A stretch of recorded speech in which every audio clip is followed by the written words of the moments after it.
Now, you've often done yearly checkups when it comes to your health. You take a blood test to ensure that everything is in order.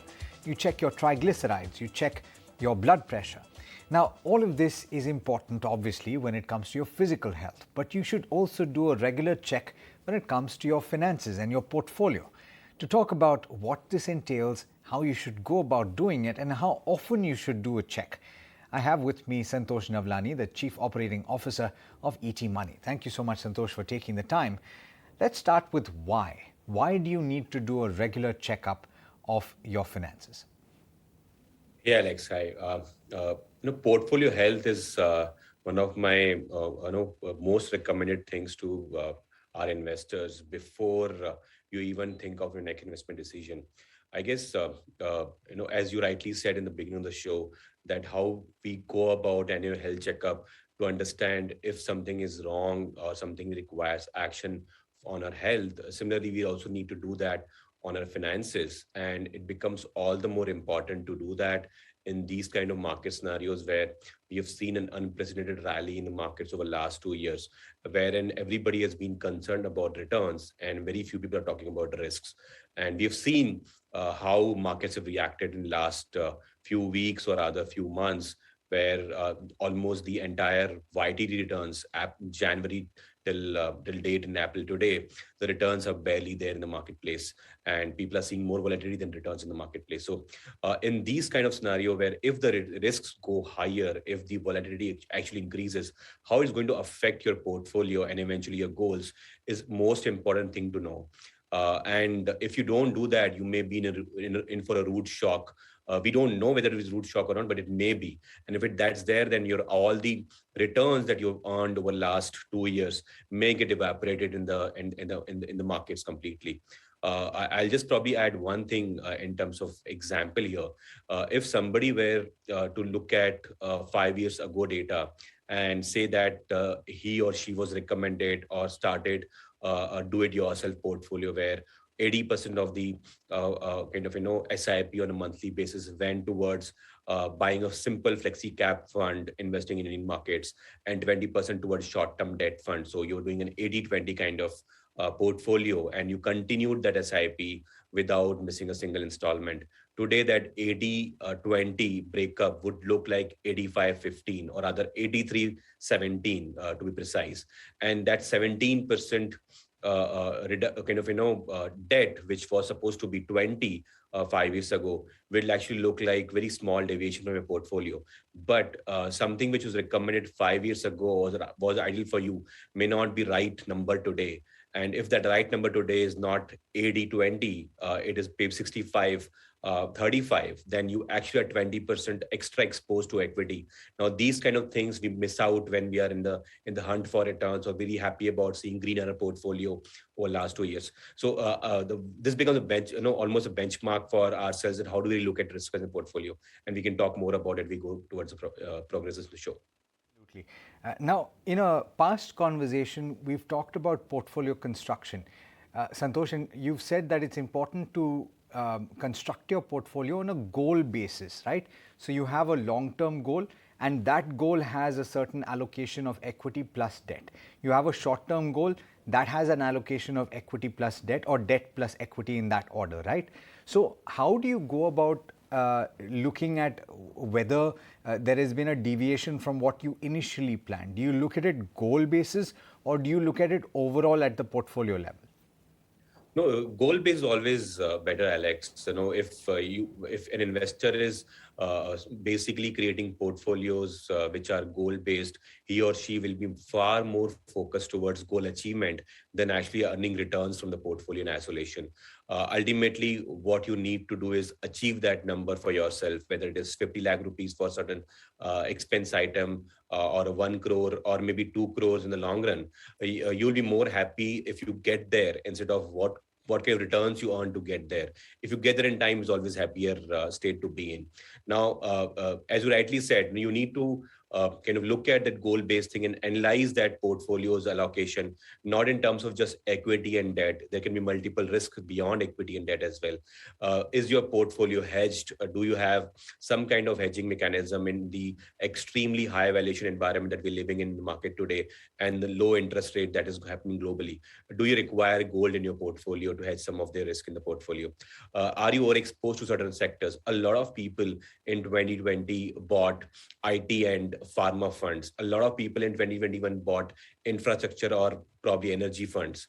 Now, if you were to really look at these happenings in the marketplace, it may have happened that your allocation to certain sectors actually gone up far more than what it should be. Even if you have 5-10 years to achieve your goal, and it's a healthy time to really not bother about this too much. But the fact is, if you have excessive allocation towards certain sectors, it may also be a risk.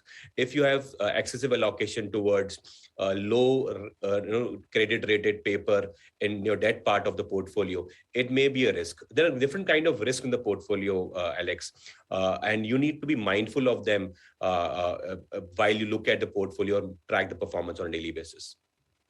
Talk about the risk aspect first, and then we'll get into the performance aspect of it, right? Because these are two very key elements when you're looking at the health of your portfolio. You mentioned that the flavor of the season changes.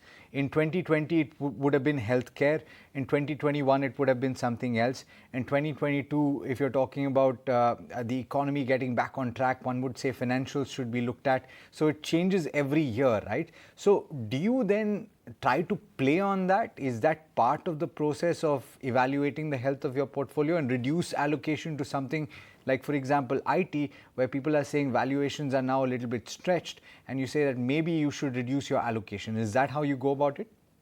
So at ET Money, Alex, we are not really big, fans of sector funds. So we never really recommend that you should go overboard in a sector or actually buy sector funds in first place. So if you look at broadly Nifty today, and it's a good benchmark to really compare, almost 34% of the weightage in the Nifty index is to financials.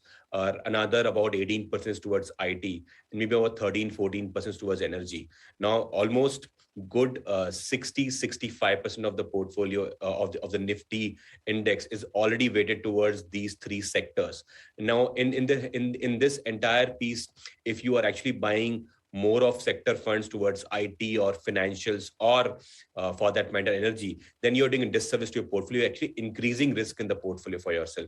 So staying away from sector fund is far better, unless you know how you can time an entry before a rally begins and how you can actually exit before a rally peters out. So if you can't do that, always stay with well managed, diversified, be it active, be it index funds. It's always better. So sector risks are sometimes very hidden part of the whole thing. Sometimes even market cap allocations can be hidden risk in your portfolio. If you're somebody who is were a bit more aggressive in your portfolio building or a construct of it, and you allocated about 25-30% of your allocation towards mid and small caps in say 2016, because the rally was there in mid and small caps, you would have realized that in 2017-18 you actually didn't make any money from the mid and small cap stocks or the even actively managed mid and small cap funds. And even in 2019, when the rally was about to begin, 2020 came in and actually spoiled the party. So what happens is, if you don't really focus on sector allocation in the portfolio or over allocation, under allocation in the portfolio, if you don't focus on the market cap breakup in your portfolio, you may be in a root shock, not in terms of just dissipating the returns that you earned, but maybe sometimes not earning any return on that portfolio itself. So large cap, for that matter, in between 16 and early part of 17 actually didn't move at all in the marketplace. The most returns actually came from mid and small cap. So if you were actually overexposed to large cap, or entire portfolio was in large caps, you may not have any made money in the market itself. So understanding sectoral risk in the portfolio, market cap, biases in the portfolio can actually help you make best of your portfolio in terms of performance, and also cut down risk in the same point of time in a far better way than actually just staying out of it completely. Okay. And that was essentially the point that I wanted you to talk about, not necessarily on sectoral funds, though I'm glad that you made that point. But let's also talk about performance, and we'll eventually get into debt funds. But talking about performance, this is a very key metric when you're looking at the health of your portfolio, because maybe you placed a bet 4 years back. You said that you expect this particular fund to do well. It's not really living up to your expectations, but at the same time, the advice on the other end of the spectrum, Santosh, is that you shouldn't ideally tinker too much with your portfolio, because if you end up tinkering too much, you may make mistakes, and often you lose money by making those mistakes. So which is it? Do you have consistency? When do you decide to say that, okay, this is not living up to the expectations that I had? So one of the better ways to come to that analysis, Alex, is actually on the side of comparing the benchmark. So if you have bought an actively managed fund or any kind of fund, maybe in a passively managed fund, you bought a fund and you are not happy with the performance because maybe it has not given returns commensurate with the entire market or overall broader asset classes. Maybe it has kind of given more of a flattish return and no return at all. Maybe it has fallen off. The right way to come to an understanding whether you should be happy about the performance or should be looking to change something there is comparing with the benchmark, because everything is going to compare against a specific way to manage money. So if you are somebody who has bought a large cap fund or a mid cap fund for that matter, the appropriate way before you even jump to a conclusion should be whether the large cap or the corresponding mid cap index has performed. If it has performed better, then what is the category average? Are only few funds doing better because they probably got lucky or got their stock allocation right, or an entire category has done a good job but you have not? So before you jump to conclusion of performance, whether it is good or bad, you should look at the benchmark. And it is not only looking at the benchmark which gives you understanding of performance, it also gives you understanding of risk as well. So for example, if you're somebody who is saying that I'm going to run a balanced portfolio, about 70% allocation to equity, 30% to debt. If that is something which you're managing for over a long period of time, you need to look at portfolio's performance should be comparable to the how an aggressive hybrid fund is basically performing. So if you are somebody who has bought 70% and large part of that portfolio was mid and small cap stocks or mid and small cap funds, you may have seen that your allocation towards equity and debt may have become 85-15 and not necessarily 75 or 80, which a aggressive hybrid fund would have, because mid and small cap saw a big rally in 2020, 2021. So understanding the right benchmark is most critical to understand performance and risk both, always and never in isolation. One last point on the equity portfolio, which is that over the last couple of years, we've seen incredible volatility, right? And you've seen gyrations that are maybe something that we've not seen in a long time. So therefore, the structure of portfolios has also shifted very dramatically. Having said that, on an ongoing basis, is there a rule of thumb to say that, okay, you do a health checkup every year, so you should ideally evaluate your portfolio every year, or should it be more periodic? Should it be every quarter? Should it be every half year? Or should it be when there is a major event like you saw in March 2020? I would say there is no set frequency, but maybe once in a 6-month period may be good in today's times, Alex. And if you are somebody who is possibly making frequent changes to portfolio, then if and when you make a change to portfolio. So I may decide that I will do once in 6 months, every June and every December. But I made some change in the portfolio in the month of April by adding a new fund or a new category. Then possibly the moment before I do add that category or fund in my portfolio, I would need to run how it will impact my portfolio construct if I add this fund. So at the time of before you add a new fund or a category to portfolio will be an appropriate time to check portfolio health. Maybe once in 6 months will be appropriate time to check. And sometimes we actually, even if we are checking the portfolios on the sector allocation, market cap biases, equity and debt, we actually miss out minor nuances in the portfolio. For example, credit risk of our debt portfolio, maybe the interest rate risk in our debt portfolio, that get missed. So to keep a hawk eye, you should probably use some kind of tool available in the marketplace. Many people provide that. ET Money actually has a very good portfolio health check offering, which is completely complementary to our users. They can come and upload their mutual fund statements and see what kind of risk are there, not just in equity, debt, or sector or market cap biases, but also on the what kind of interest rate risk is there in the portfolio, what kind of sensitive kind of values that you would see in your portfolio if the interest rate to move up or down, or what kind of credit risk is there in the portfolio. Are you having more exposure to AAA debt paper or a AA debt paper, or maybe below debt AA, which may not be good for your portfolio, because when you're putting money in debt, you're looking for return on off principle first and not necessarily return on principle. You were talking about this. In fact, that was going to be my next question, which is how do you evaluate a change in the structure of your debt investments or your fixed income investments? You mentioned the two types of risks that you need to bear in mind: interest rate risk and credit risk, where in a situation where interest rate risks will come to the fore, right? You have bond yields that are spiking globally. In India as well, the 10-year benchmark government bond yield has gone above 7% and it's likely to stay elevated. You're likely to see a flattening, as they say, of the yield curve going forward. How do you explain that? How do you explain that what you need to do or what you need to bear in mind? Not everyone is familiar with how bond yields move.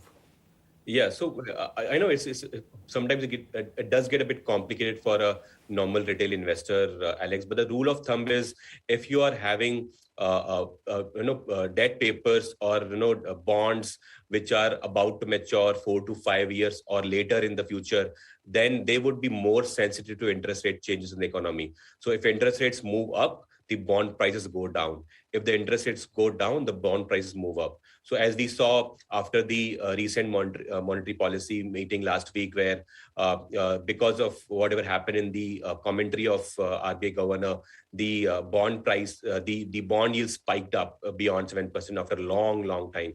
Now, when that happens, a lot of people who are holding medium-term bonds or medium-term debt funds in their portfolio would have seen some kind of mark-to-market loss in their NAVs.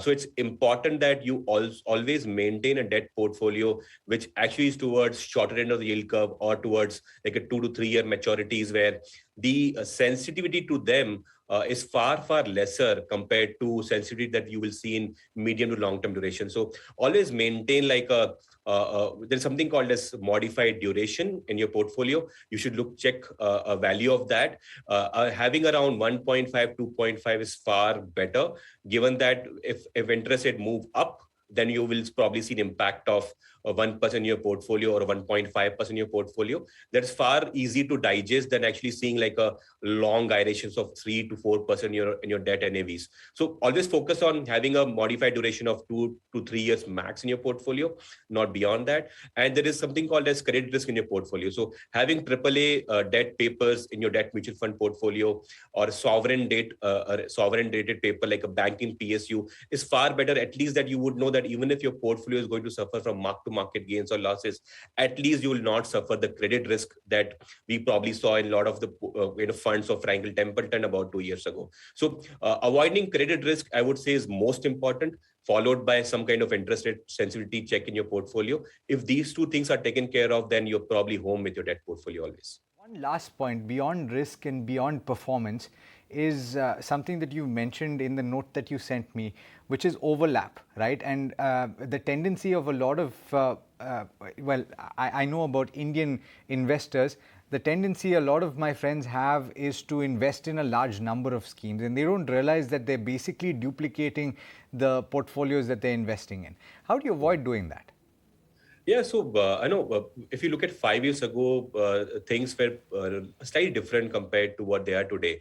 In today's scenario, where SEBI has basically created very strong framework of what constitutes a large cap fund, what constitutes a mid cap fund, what constitutes a small cap or a large and mid cap fund, it's very clear today, Alex. So buying multiple funds in that scenario, if you have 3 large cap funds in your portfolio, chances are very high that you would have the top 5 holdings as HDFC, Infosys, maybe Reliance or ICICI Bank for that matter. So if you are basically buying three large cap funds and paying three different fund managers, you are having a very big illusion in your mind as an investor that you are well diversified. Buying more large cap funds is not going to add to diversification. Buying more market caps in your portfolio is probably going to add more diversification. So ideally speaking, you should not have more than two same category funds, not more than two large cap funds, not more than two mid cap funds.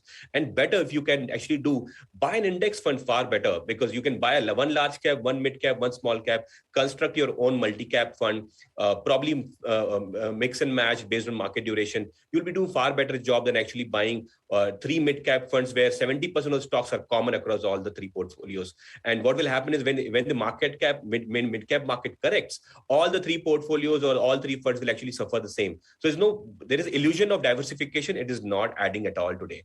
So I would say that you avoid having more number of funds in same category. Better to have only one instead of even two. Santosh, thank you so much for taking the time. Pleasure as always speaking with you. Thanks, Alex.